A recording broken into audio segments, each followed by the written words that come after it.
Hello to everyone from Zone News World. Thank you in advance for choosing us.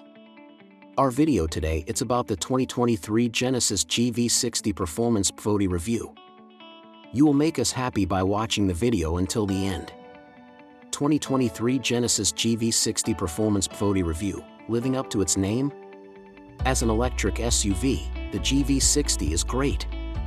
After evaluating the 2023 Genesis GV60 Performance during our 2023 SUV of the Year competition, we approached the first all-electric SUV from Genesis with a different mindset for our Performance Vehicle of the Year event. Given that the GV60 has impressive horsepower and torque numbers and the word performance in the top-tier trim's name, we were hoping for some, all-around performance. But after a couple of laps in the GV60 around the streets of Willow Circuit at Willow Springs Raceway, we quickly came to the conclusion that it's best enjoyed in a straight line. I honestly expected more from this car, features editor Scott Evans said.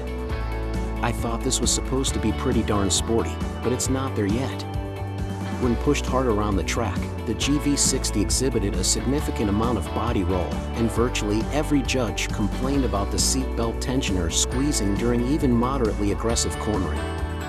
The judges also took issue with the Michelin Primacy tires, which often squealed for mercy and lacked the grip a performance SUV should deliver.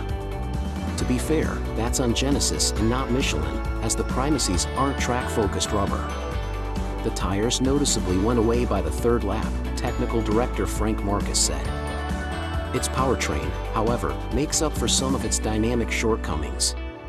With a 77.4 kilowatt-hour battery pack that delivers juice to two electric motors mounted front and rear, the GV60 Performance delivers a healthy 429 horsepower and 516 lb-ft of torque.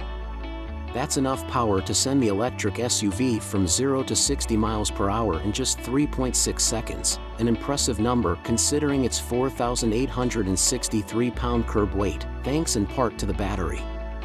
That straight-line performance and instant power pleased some of our judges. I definitely like this car, and the power and performance are great within its segment, Marcus said. Press the green boost button on the steering wheel, and power increases to 483 horsepower for 10 seconds, according to Genesis. Although this makes the GV60 more fun on a straightaway, editors had a hard time noticing the difference on the turn-heavy streets of Willow Track. The power is great, though I'm underwhelmed by the boost button, Evans said. It doesn't seem to do much. It's very quick in a straight line, and with some more chassis work this could be a really good performance electric SUV. Too bad the boost button can't also increase the GV60's range, which at 235 miles to a charge is below what some of the newest EVs on the market can deliver.